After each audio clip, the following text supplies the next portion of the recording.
नमस्कार। मेरा नाम ओम प्रकाश यादव है। मैं एक पूर्व आईएएस अधिकारी हूँ और आज आपके सामने एक बड़े ही दिलचस्प विषय पर बात करने के लिए आपके सामने उपस्थित हुआ हूँ। श्री नीतीश कुमार जी के बारे में। बिल्कुल, श्री नीतीश कुमार जी राजनीति के वे एक ऐसे व्यक्ति हैं जिनका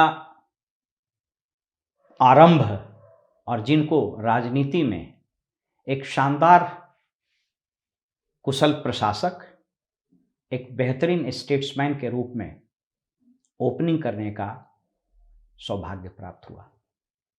मैं केंद्र में उनके क्रियाकलाप की बात नहीं कर रहा हूं, वो एक लंबा विषय हो जाएगा।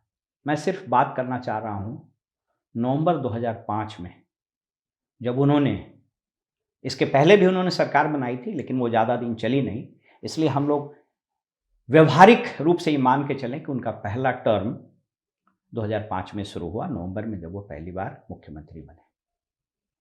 मैं उस वक़्त सरकारी सेवा में था और 2-3 साल होते होते पूरे, जिसको बोलता है through out the length and breadth of the state, राज्य के समस्त क्षेत्र में, समस्त आयाम में, समस्त विभागों में, सभी सेक्टर्स में बड़े शानदार काम हुए और उनकी छवि एक कुशल प्रशासक, और हम लोग कहते थे कि he is more a bureaucrat then a politician.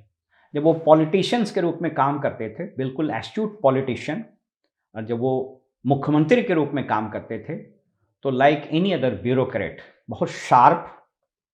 मेरा अपना व्यक्तिगत अनुभव है, किसी चीज़ को जब वो पढ़ते थे बड़ी गंभीरता से, फाइल पर उनकी पकड़ बेमिसाल थी। मैं इन्हें कई बार अनुभव किया कि कई बार ब्यूरोक्रेसी के अलग अलग लेवल से भी चीज़ें छूट जाती थी, लेकिन उस चीज़ को भी वो पकड़ लेते थे। विधानसभा में इनके द्वारा प्रश्नों के उत्तर, विधेयकों के प्रस्तुत करने या बजट आदि पर भाषण में इतना शानदार भाषण ये देते थे और इनको तथ्यों की, फैक्ट्स की, फिगर्स की अद्भुत जानकारी रही। परिणाम ये हुआ कि 2005 से 10 में इन्होंने बिहार के पूरे गवर्नेंस के मॉडल को ही बदल दिया और कदाचित उनका नाम सुशासन कुमार अगर पड़ा तो वो गलत नहीं था। He was known as a very able politician and a very good administrator. हर विषय की बहुत शानदार जानकारी। लेकिन वक्त के साथ जब उन्होंने दूसरे और तीसरे चरण में प्रवेश किया, खासकर जब 15 के पहले उन्होंने एनडीए शासन को छोड़ा, 15 में चुनाव लड़ा और आरजेडी के साथ सरकार बनाई और फिर 17 में उन्होंने उस गठबंधन को तोड़ दिया। उसके बाद फिर चुनाव हुए, 20 में फिर सरकार बनी बीजेपी के साथ और 22 में पुनः पलटी मार दी। और इस क्रम में उनके कार्यप्रणाली, उनके बिहेवियर, उनके पॉलिटिकल और एडमिनिस्ट्रेटिव बिहेवियर में, उनके पॉलिटिकल और एडमिनिस्ट्रेटिव एक्यूमेन में लगातार इरोजन होता चला गया। परिस्थिति आज ऐसी आन पड़ी है कि सुशासन कुमार के नाम से जाना जाने वाला व्यक्ति आज पलटू कुमार के नाम से जानता है। यह जब शब्द कोई बोलता है तो यकीन कीजिए, एक नागरिक के रूप में और एक ब्यूरोक्रेट के रूप में और खासकर एक बिहारी के रूप में बहुत शर्म आती है।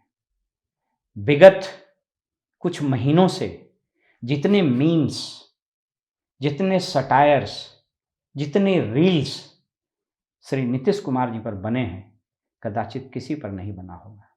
उनके हाल के पब्लिक अपीयरेंसेस, उनके हाल के मीटिंग्स में कंडक्ट करने की शैली, उनके विगत दिनों किसी एडमिनिस्ट्रेटिव या अन्य गैदरिंग्स में उनके स्पीच पैटर्न को, उनके पर्सनल बिहेवियर को अगर आप स्टडी कीजिएगा तो पाइएगा इसमें बहुत इरोजन हुआ है।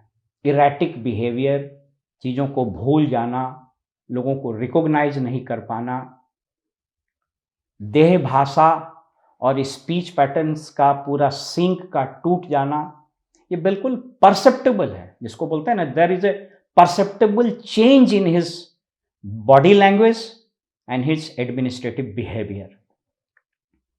विधानसभा में जो वाकया हुआ, भाषण के दरमियान जो उन्होंने एक वक्तव्य दिए, उस वक्तव्य को तो दोहराया जाना भी संभव नहीं है जिस भाषा का प्रयोग हुआ। हालांकि उस पर उन्होंने क्षमा मांगी, लेकिन वो फिर पब्लिक डोमेन में आया।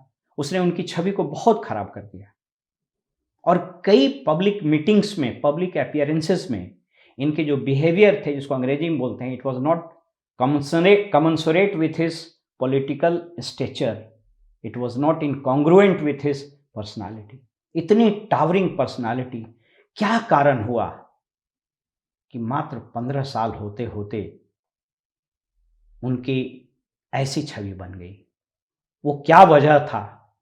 मैं उनके साथ नहीं हूं, लेकिन कदाचित अगर मैं उनके साथ रहता तो मैं जरूर बताता कि ये समय उनको इंट्रोस्पेक्शन का है।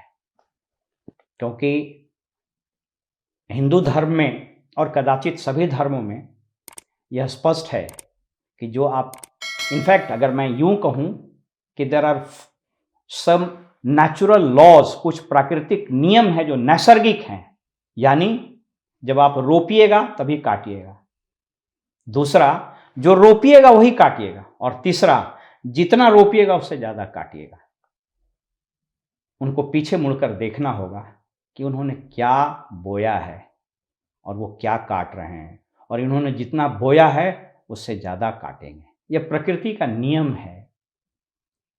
कदाचित यह कहना अतिशयोक्ति नहीं होगी कि उनकी राजनीतिक जीवन काल की यह अंतिम पारी है, लेकिन दुख इस बात का नहीं होगा, अगर ऐसा हुआ तो चर्चा इस बात की नहीं होगी कि उनकी पारी का अंत ऐसे क्यों हुआ। मैं सिर्फ ये कॉन्फिडेंस मोशन जीतने और हारने को लेकर नहीं कह रहा हूं, वो जीत कर सब कुछ हार चुके हैं, क्योंकि पब्लिक परसेप्शन राजनीति में बहुत महत्वपूर्ण होता है।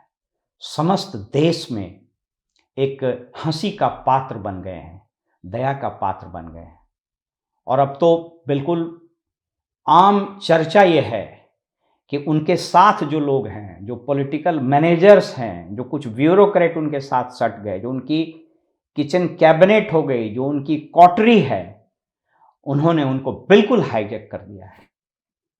मैंने इतिहास भी पढ़ा है अपने तैयारी के दरमियान, और मुझको अनायास और बेबस बहादुर शाह जफर का व्यक्तित्व याद आता है कि जब बहादुर शाह जफर 1857 के पहली क्रांति के विफल होने के उपरांत लाल किले में रह रहे थे, तो ऐसा कहा जाता है कि उनका शासन लाल किले की चारदीवारी के अंदर भी शायद नहीं चलता था। एक वाकया है, जब मिर्ज़ा गालिब को शराब पीने के जुर्म में कोतवाल ने पकड़ लिया, तो बादशाह का पैगाम लेकर एक व्यक्ति गया कोतवाल के यहाँ और कहा कि बादशाह चाहते हैं कि मिर्ज़ा गालिब को छोड़ दिया जाए। तो बादशाह ने कहा कि तो उस कोतवाल ने कहा कि बादशाह की हुकूमत दिल्ली में भी नहीं है, वो कदाचित लाल किले के चारदीवारी के तले है।